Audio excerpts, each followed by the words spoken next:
Well, good morning.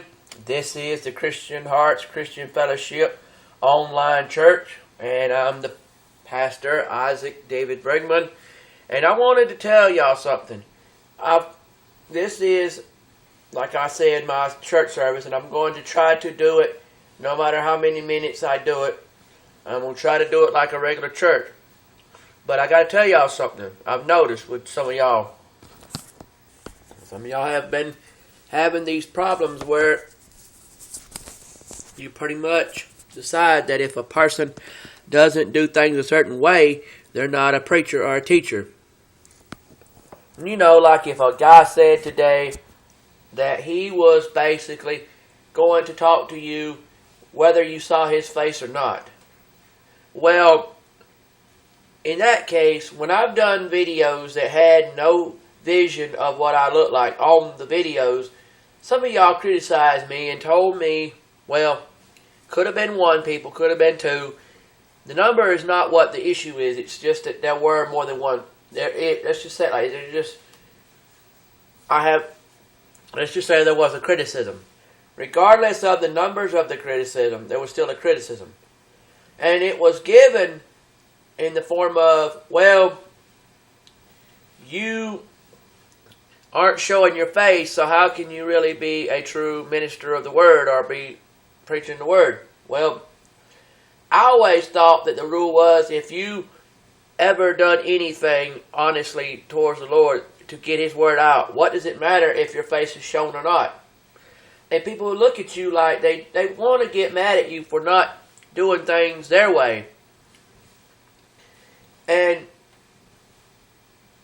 I know this may sound like it don't go along with what I'm trying to say, but I do it anyway. Doesn't it say that in John 3:16, for God so loved the world that He gave His only begotten Son, that whosoever believes in Him shall not perish, but have eternal life? So in other words, if you're telling me how wrong I am for something I'm doing, then you're not really worried about the Lord. You're worried about what I do. So you're not worshiping Him, so you're not asking for that eternal life. You're asking for help.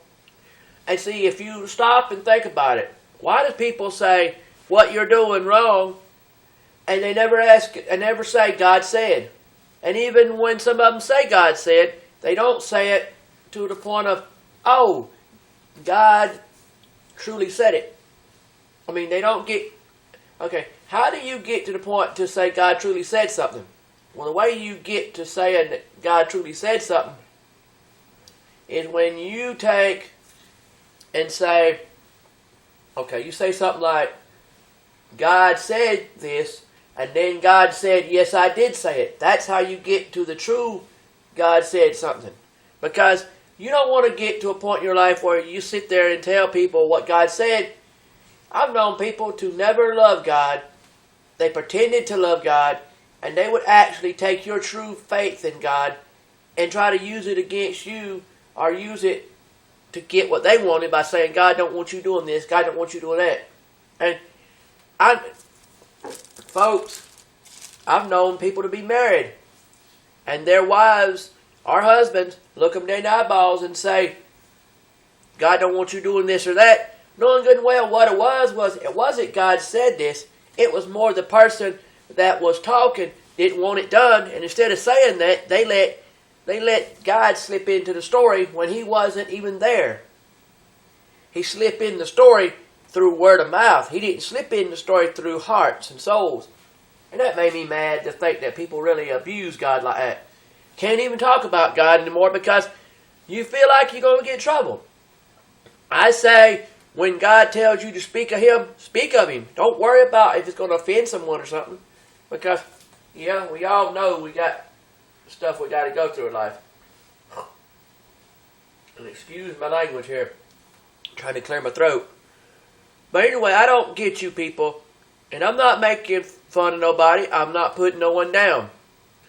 We can have problems with what people do, but that don't make us be in a position of saying, oh, well, God, you know, we're making fun of someone or we're trying to put them down. We're not doing that. I'm saying that you can dislike something someone done and still be okay with them. You may not like everything they do, but you're okay with them because they're children supposed to be of the Lord. But you have a problem with something they may have said or done. And it's like, I don't understand it when people get mad and they'll tell you what you should do to them, and yet you don't want to do that because you don't feel comfortable doing it, because you feel like if you do everything someone told you to do, like if 100 people told you something to do, there's probably going to be either 1, 2, or 3, or a small handful who gets the thing right. And you look at them like, yeah, I should do that. I really should. Then there's going to be those that tell you what to do. And you're going to see it. And you're going to say, no, I shouldn't do that, because if I did, I'm going to hell. I mean, do you know, people, when you pick up a cigarette and smoke a cigarette, do you realize you're like Moses in the desert when Pharaoh and his people put him out of Egypt? Because, yes, that was one of the hard, not the only one, but one of the hard times of Moses.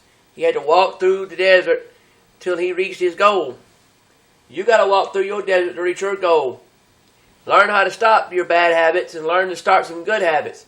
Stop trying to sit there and do things you shouldn't do. And if you damage yourself through your problems that you put yourself through, pray, get on your knees, or stand up.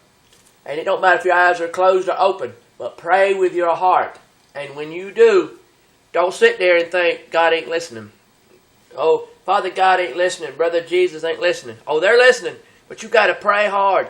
You got to pray hard. And even if it gets to the point of praying till you're almost preaching the prayer out.